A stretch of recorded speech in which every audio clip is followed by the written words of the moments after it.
Yes, thank you so much for staying tuned. It's Insight on Citizen FM 93.7, and my name is Lawrence Umotte. It's 10 minutes past 10, and we are good to go on the program. The election fever is still in the air. All eyes are now in the states where new governors will be elected or old ones revalidated. The legislative arm of government in the states will also have new occupants or old ones returned. It is expected to be the grand finale of the 2023 general elections, where political gladiators are expected to hold on to their strongholds and, if possible, encroach on new territories. The governorship election and that of the state assemblies on the 18th of March promises to be interesting on many fronts. And that's our focus on Insight today. And I have a very interesting guest. His name is Dr. Joseph Ndirang, who is the North Central Coordinator, Labour Party Presidential Campaign Council. Comrade, good morning and thank you for joining us. Thank you for having me. Hello, comrade. I said thank you for joining us. All right. Thank you for having me. Thank you. Good morning, Nigerians. Yes, I know that you are in Jos, the Plateau State capital, perhaps ahead of the governorship election. So, how's that beautiful city of Jos? Oh, we are doing fine here in Jos. Specifically, I have the instruction of my principal to come to Jos, Plateau State capital, because we have ample opportunities and great hopes to take over the governorship of Plateau State. Okay, comrade, we'll get into that. Let's not get ahead of ourselves. We will get into that. Well, thank you so much for joining us on Insight today. And if you are listening to us now, you can even join us on our live stream on YouTube. You can type in Citizen FM 93.7 and you will be part of the show. You can also listen to us online on www.citizenfm.ng. Not forgetting several social media platforms. On Facebook, you can interact with us at Citizen FM Abuja. On Instagram, you can do so at Citizen FM 937, and the same thing with Twitter at Citizen FM 937. So that's how it's going to be at by 10:30, beg your pardon, we will open the phone lines and you can also interact with our guests. But our focus is the governorship and the state houses of assembly election coming up in a couple of days. To be exact, this Saturday, the 18th of March. And it's also on this Saturday that some of the postponed elections, senatorial seats, the House of Representatives, and other elections that could not hold or were cancelled or whatever in the last 2 weeks will also be held. So it's also a very important part of our history. And once again, my guest is Dr. Joseph Ndirang, North Central Coordinator, Labour Party Presidential Candidate. So, comrade, we're good to go. Let's go straight into the matter. We have a lot to look at, but let's take out some of the issues before we go into the main thing. One, a lot has been said after the presidential election, and we all have our reservations, and everyone has an opinion about that election. But generally speaking, do you think INEC has been able to get past the controversies and criticisms of that election to look forward to this election in terms of its preparation, generally? Well, thank you very much. Under a conventional situation, we know that elections all over the world have the international community monitoring it. The international community comes in and check and see what is going on from their comments and their recommendations and their reports. And what we Nigerians have seen, INEC has fallen short of conducting a free, fair, and credible election. Nigerians have seen it. It is very clear. I'll give you an instance. Like for example, in Jos, at my own polling booth, the old government house where I voted, I knew the votes we casted, and I have cross-checked it on Annex Beavers, and on Annex RF, and I discovered that what was transmitted there does not tally with what I had from the polling booth, the polling unit. And a lot of people have testified to that. So the election left so much to be desired. And I want to tell you categorically that Nigerians are not happy with the outcome of the election. So the election has fallen short of what is expected of it. And it is unfortunate that somebody like Professor Mahmoud could bring Nigeria down in the eye of the international community by conducting such an awful election, an election that is widely rigged. It is just unfortunate. But the winner of the election is very clear to everyone that it is not Tinubu. And the courts are going to prove that. Okay. Yes. Thank you, Conrad. Hopefully the courts are there, and we hope that your party and others who have reservation about this election will be able to put up their proof to back up all the claims. And in addition to that, we also saw yesterday that the legal team of your party was finally given access to some of the election materials. I saw them at the national headquarters of INEC yesterday, and we hope that this will be a boost to the legal team and even to party members, hopefully, isn't it? Well, let us not forget that INEC is only making the materials available for inspection about over 10 days after the ruling. They've eaten into the number of days that we need, that our legal team need in order to go through this. And we know that it is an act of sabotage. But notwithstanding, we have legal experts on the team who have capacity, who have capability, who are credible, who will look into these items and will be able to bring out the facts for Nigerians.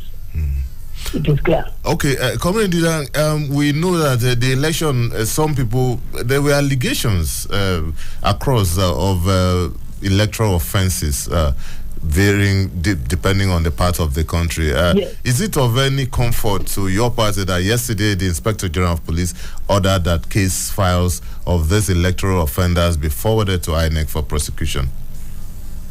Yes, I'm even surprised myself that the Electoral Offense Commission is yet to even come to exist and to function after it has been agreed upon. But you see, there are electoral offenses that happened. One of such prominent ones was committed by the President and Commander-in-Chief of the Armed Forces of the Federal Republic of Nigeria, President Muhammadu Buhari. The Electoral Act provides that the election is to be conducted by secret ballot. But when he completed his ballot paper, he lifted it up and it showed exactly who he casted his vote for. As far as I'm concerned, that is an electoral offense because he was supposed to do a secret balloting. And a lot of other violence that took place in Lagos, I was even witness to one. I remember even during our campaign, how we were intimidated in Lagos by hoodlums, and how there are videos that have gone viral that on the day of election, in so many places, including rivers, people were intimidated, ballot boxes were broken and scattered, and police was also involved in all the acts of violence. So I think it would be nice if it would be investigated and culprits brought to book.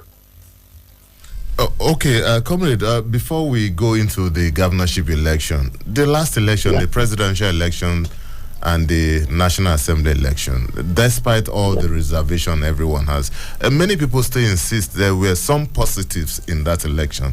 For you, were there any? And come again, there were what? There were some positive developments that came out of that election, despite the reservations you have on the final outcome. Yes, there are some positive the developments that came up. For example, my party that is said to have no structure, my party that is said to be nowhere among the committee of political parties, Labour Party came out and took some National Assembly seats and went ahead to even win the presidency, although it has not been declared.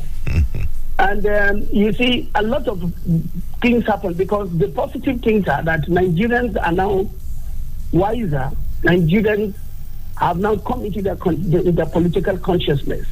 You cannot just come from nowhere and think you can take over leadership in Nigeria anymore. Nigerian youths have already made up their mind. They want to take back their country, and everyone is poised in the country for a new Nigeria. And that is the target. The target is we want a new Nigeria. And I think they demonstrated that by the way and manner the votings went.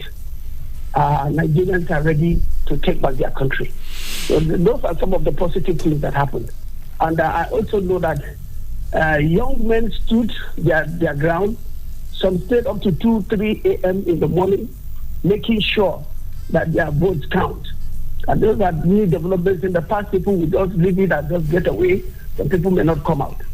And I know that many young people came out. Many young people also registered. But unfortunately, we saw voter apathy in many, many places. The youth, I said, the number of people that came out for the election were said to be less than how they've been coming out in previous elections. But notwithstanding, these are the positive things that parties like Labour Party that are said to be nowhere are able to clinch positions. Comrade, I'm glad you brought this up. Labour Party isn't exactly a new party. What was it this time? You know, the last time you appeared on Inside, I asked this question at the beginning. What was it this time? Was it the Peter Obi phenomenon? What was it this time exactly that seemed to have practically lit up the Labour Party to make it such a party that made such an impact in this election? Yes, you know, for everything there is time. There is time for everything. Labour Party, like you pointed out, is not a new political party.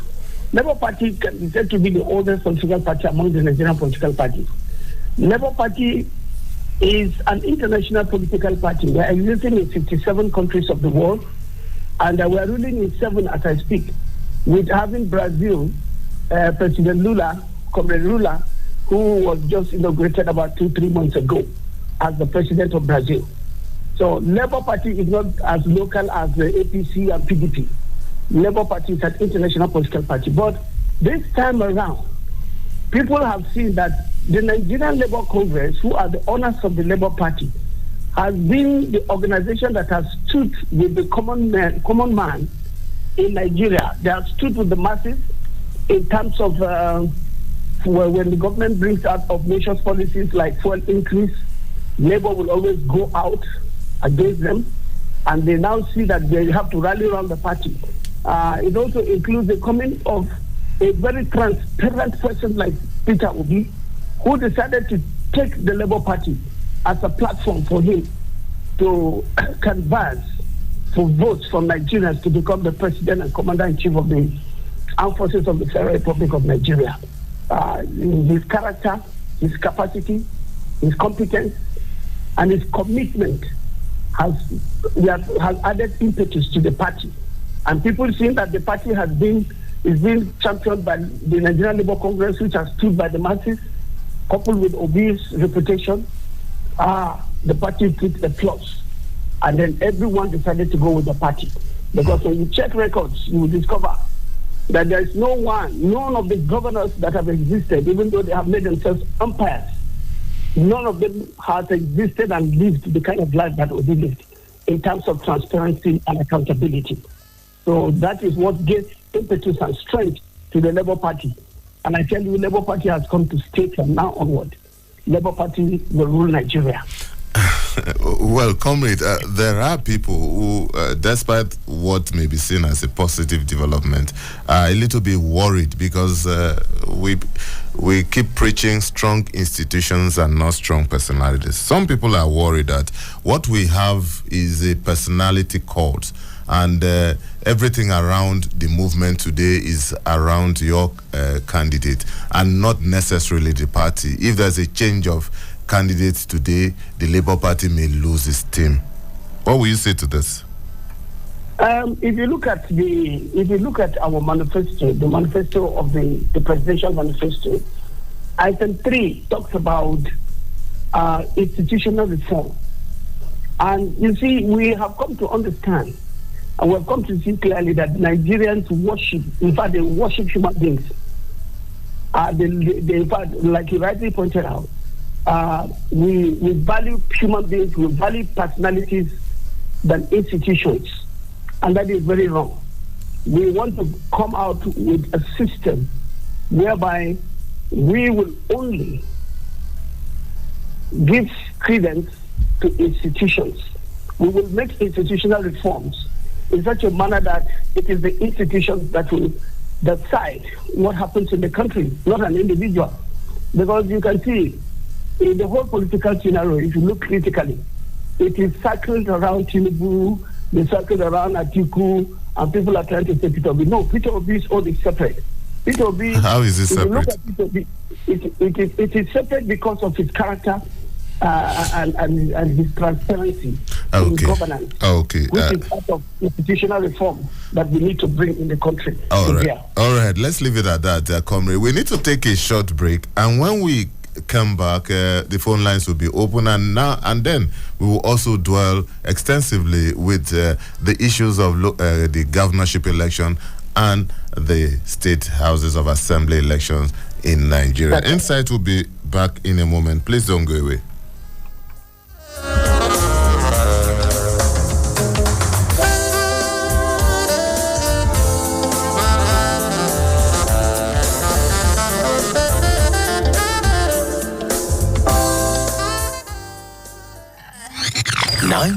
.7 Citizen FM. Let's talk about it on our favorite radio station. We're more than just a radio station. We are a part of your life. Citizens Tech Talk with Mina, bringing you news updates on digital technology around us, discussing the latest developments and how technology can enrich you and make your life more exciting. Citizens Tech Talk with Mina, welcome to our world of technology. Every Wednesday, 11 a.m. to 12. Citizens Tech Talk with Mina, expanding our global reach through technology. We teach girls shame. Close your legs, cover yourself. We make them feel as though by being born female, they're already guilty of something. So I think right now we have the chance to be heard, and that's why we're doing it. We're all doing it because we're asking to try and elicit change. No woman should sit down and allow a man to speak about her reproductive rights.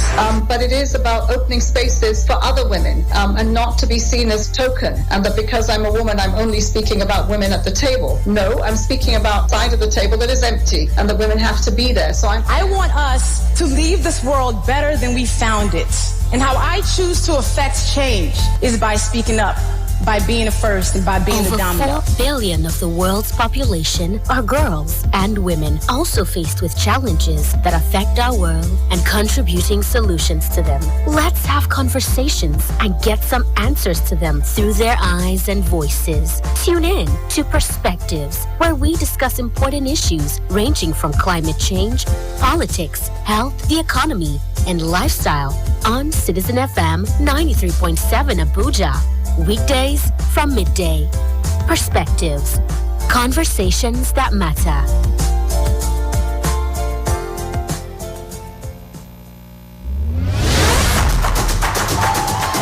Ladies and gentlemen, welcome to Super Citizen at Sunset on Citizen FM 93.7.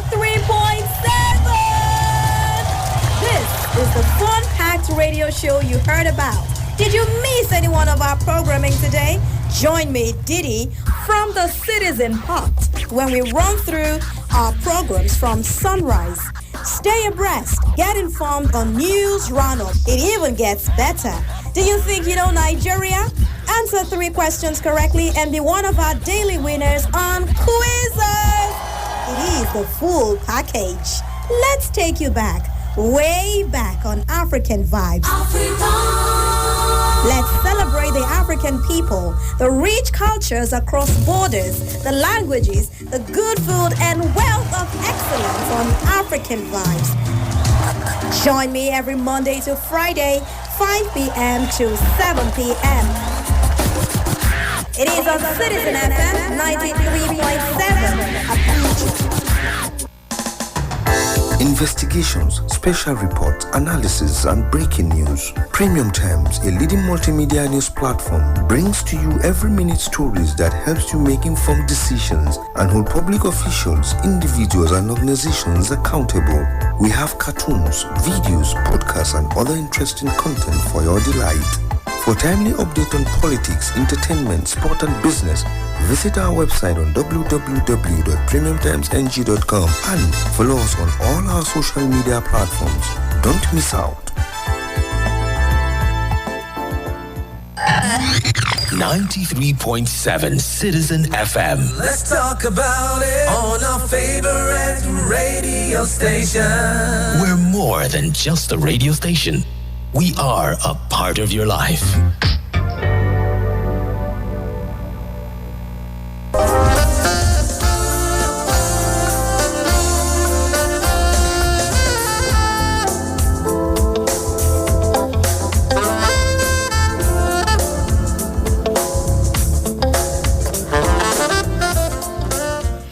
Thank you for staying tuned. It's still Insight on Citizen FM 93.7. My name is Lawrence Umotte, and my guest has been Dr. Joseph Dirang, National Coordinator North Central for the Labour Party Presidential Campaign Council, and is joining us from Jos, Plateau State.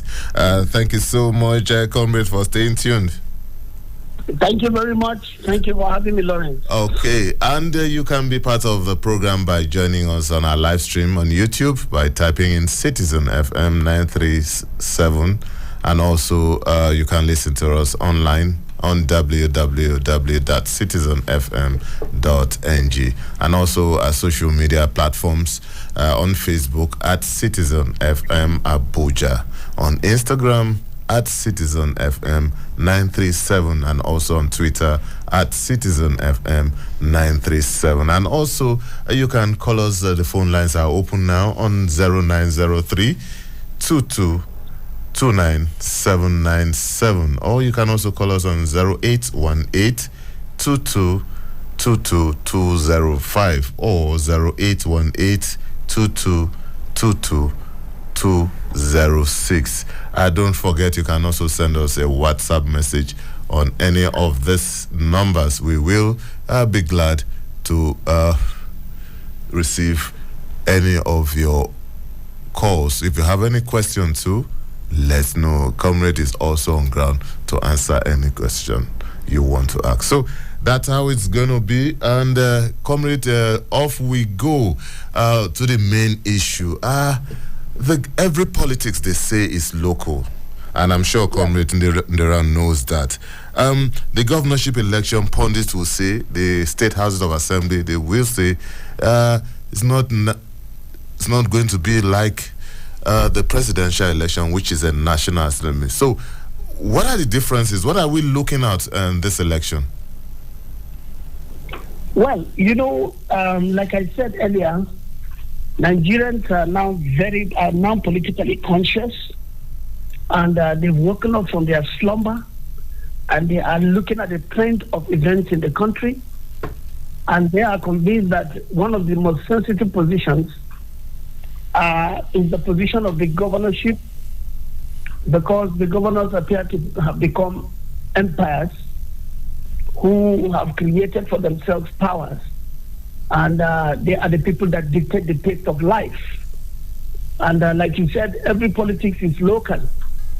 Nigerians are interested in the State Assembly elections because they have a stake in the act of governance. We don't want to have rubber stamps all over again as we have. Because if you look at most of the State Assembly members, you discover that, in fact, none of them has been able to challenge their governors, even when the governors are going wrong. And they are the head boys of the governors. But you see, Nigerians have come out and they want the change. Nigerians have come out and they want to win Nigeria. So everyone is interested in the election. So there is a great stake for Nigerians in the governorship and the House of Assembly elections. All right, Comrade, ahead of this election, there's been a lot of stories flying around. It's like a season of realignment, and we know that in politics, even 24 hours is such a long time. Now, I'm talking about realignment of forces. Is the Labour Party having any deals with other political parties ahead of these elections in your different states, or maybe Plateau, for example? As far as to the best of my knowledge, like you said, politics is local. People may decide to weigh their strength and be sincere to themselves, and where they see that they cannot win, they might decide to align with some other political parties. But I want to tell you that Labour Party believes that we want to take a chunk of the governance as far as we want to take many other states. In the Labour Party, we have hope for over 12 states, and prominent among them is Lagos. We have Enugu, where in Lagos we have a very young man, a very industrious young man, a very, very young man who is just in his early 40s. Badebo is trying to take over that place, and I can assure you that I will come back to this particular station, Citizen FM, to let Nigerians know that Badebo has taken over Lagos. We have Enugu, where we have Edwarda, Plateau, my Plateau. Dr. Patrick Dakum is taking over Plateau. That one is just for sure. We also have Rivers. We have a woman in Rivers, the only woman gubernatorial candidate in this election. She doubles as the chairman of the Nigerian Labour Congress in Rivers State. And we are taking over Rivers because of the anger that we have for what Wike did to us. We are really, really going to take over. Our candidate, that lady, is going to become the governor, Comrade Beatrice Utono. She's going to become the governor of Rivers State. We also have confidence in Kaduna. Kaduna, we have Comrade Jonathan Asaki. He is from the southern Kaduna and he's making waves. And I'm sure you know Jonathan. He is the people's choice over there. And then we have Taraba. And then we also have places like where we have Hope, which is Kaduna, Taraba, Plateau, Enugu, Rivers, Lagos, and the rest of them. So we hope to make a chunk out of this election in the governorship. Comrade, it's interesting. When you started, you said it's only fair in politics that people know their strengths and weaknesses, area of strengths and weaknesses. Some pundits have wondered why did the opposition parties not think like this before the presidential election? Well, that is their cup of tea, because the underrated people it's their sense of pride, and they underrated everyone, and now we're snatching things from them. They're just being surprised. And if only INEC can conduct free, fair, and credible elections, states like Delta, we have a credible candidate there.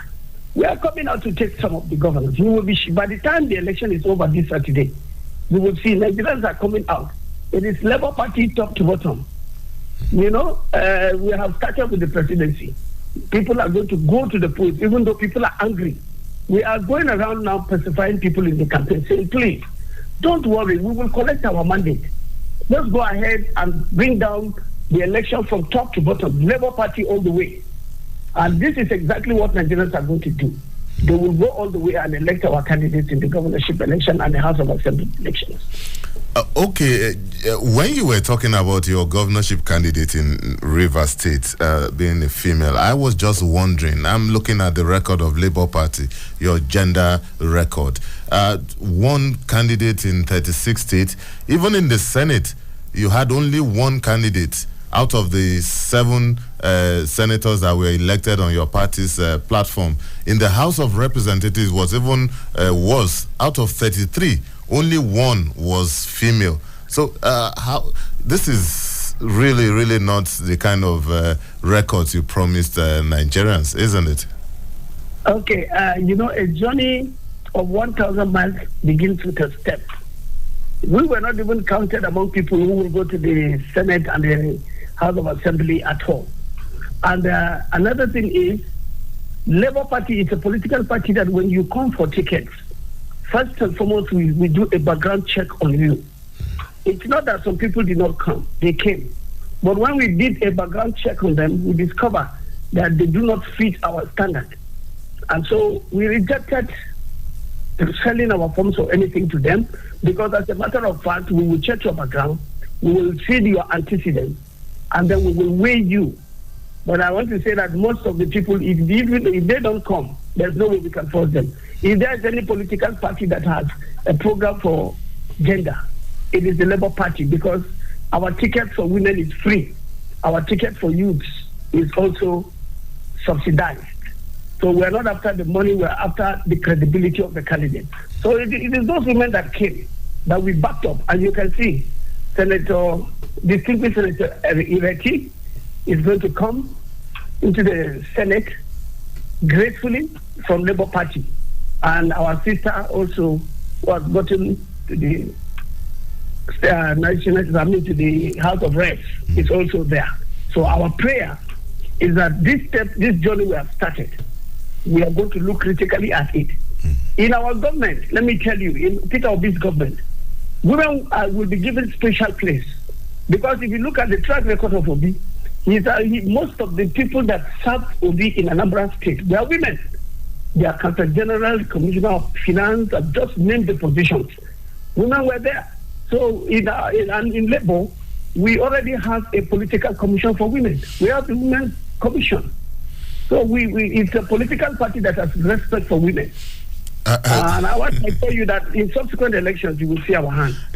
Comrade, persuasive as you sound, but the records on ground really does not paint this picture, because I've also taken a look at even your campaign council study. Out of the 36 coordinators in the state, how many of them are women? In your NWC of your party, how many women do we have there? So, but then I think, I guess that's a story for another day. Okay. Let's move on. It's big to push it to another day, because there are records about that we respect them more than any other political. Okay, let's look at the legislative arm of government. Most of the time, people are tempted to concentrate on the governorship election, and the legislature is an important part of the government of the state. What is the focus of the Labour Party in terms of the kind of candidates they would want Nigerians to vote for at the legislative level? Yeah, at the legislative level, I think we've done a great work. Everyone that has a ticket on the Labour Party is someone that has been scrutinized, is someone that has been weighed, and we are sure that they are not going to be. We will make sure that they are Labour-oriented in their lives, in their lifestyle. Because you see, when we call ourselves comrades, we do not call ourselves comrades just for the sake of being a comrade. No, we are practical people. We are people that believe in reality. And as a matter of fact, most of the people that have collected together for the State House of Assembly, the legislature at the state level, we know their importance. There are certain laws in this country that, whether it is promulgated at the national level, it has to trickle down to the state for approval.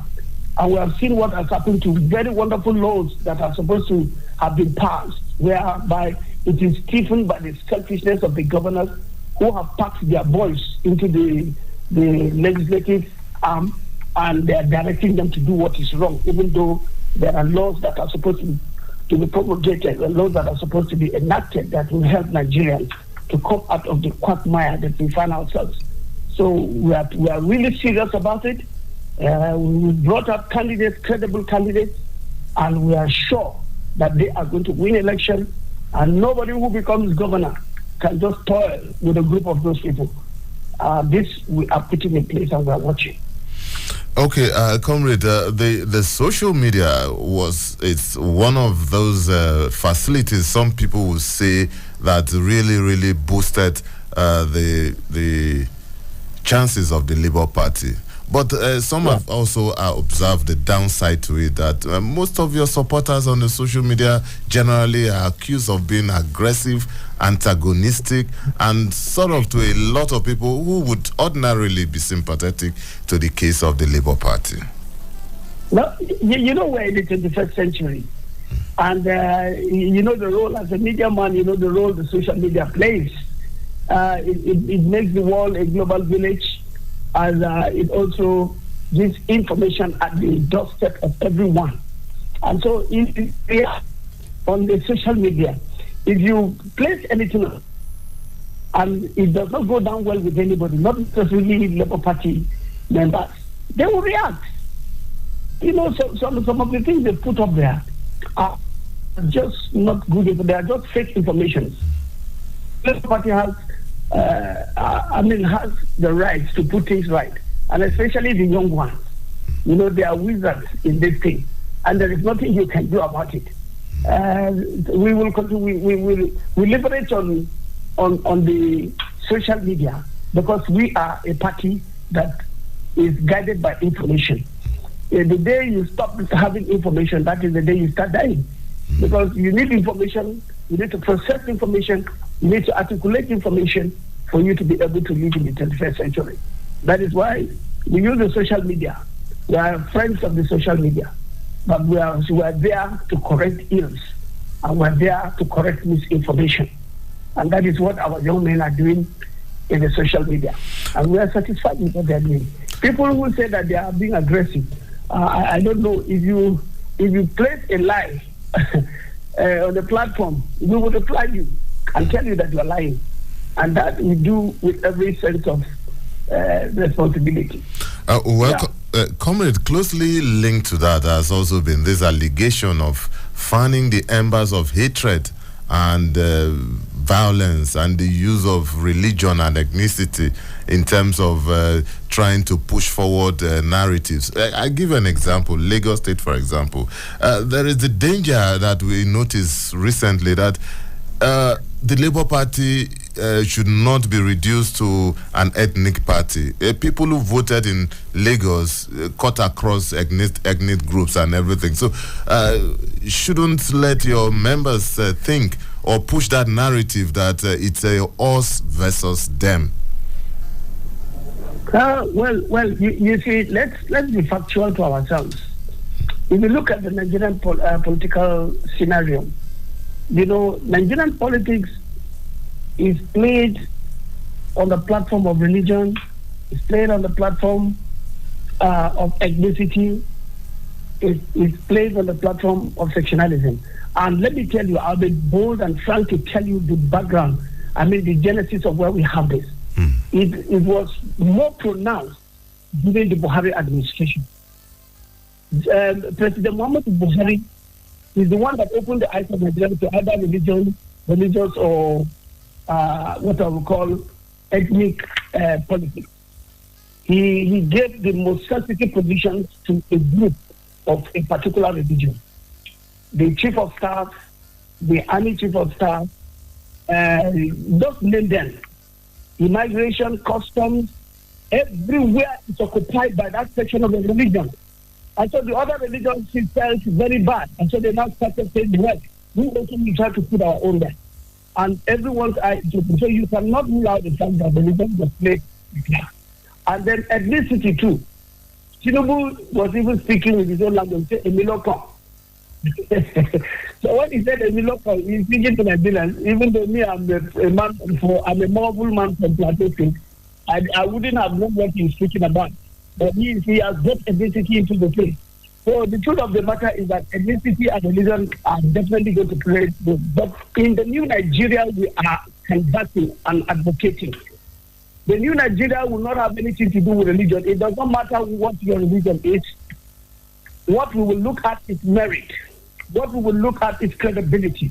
What we will look out for is transparency and accountability. What we will look out for is efficiency, competence, ability to perform a function. We will put you in a position only when we know you can perform, you can deliver. Not because you are not because you are a Christian, or not because you are a Muslim, or not because you are a Jew. So this is the new Nigeria we are advocating for, so that we can work for this kind of sentiment. And like you said in Lagos, we are sure of getting the governorship of Lagos. This I can say confidently. Okay. Before I let you go, comrade, the government of national unity is currently being muted in several quarters. From your privileging position, will the Labour Party be part of such a government? Government of national unity. Who is forming that one? Is this the Labour Party? Because we are taking over the Federal Republic of Nigeria. No, comrade, the fact on ground is that there is a president-elect. Until that is overturned, there is a president-elect who some say is planning... Okay, you mean the president-elect is forming the government of national unity? Yeah. He has not said that, but some people are making some insinuations that may be on the cards. What we are saying, are there any form of discussion between the Labour Party and other parties? The discussion before Labour Party is the legitimacy of the governor of the government elect. That is the issue that is before us, is the front burner. Because we will not go into any government of unity with any illegitimate government. We only go to unity government with any government that we are sure that they legitimately took power. Not the one they use money or use any other means in order just to get power. The legitimacy of the government is very, very key to any unity government that will be formed. That is my answer to you. Okay. In the next 3 days or thereabouts, elections will hold. What are you looking up to? Oh, we're looking up to victory by the grace of God. We're looking up to Nigerians coming out of mass, forgetting what has transpired, knowing that fully we're still fighting to get our mandate. Our lawyers are on it. So I'm calling on members of the Labour Party to come out en masse and vote Labour Party candidates who will give them good peace and unity so that we can stay together united in this country. You can see our behavior. They thought that after all that has happened, we will go on the streets and begin to scatter and begin to... But the new Nigeria we're talking is not a new Nigeria that will destroy the government or destroy the people. No. It's a government that is going to be done out of intelligence. We will work with our intellect. That is why we decided not to make any noise. We decided to go legal until we see it to the logical conclusion. In peace and tranquility, we shall take over the government. Thank you. All right. Thank you very much, Dr. Joseph Ndirang, North Central Coordinator, Labour Party Presidential Campaign Council. Thank you so much, comrade, for your time. All right. Well, that's our package on Insight today. The program returns tomorrow with another interesting topic. My name is Lawrence Umotte. Enjoy the rest of your day.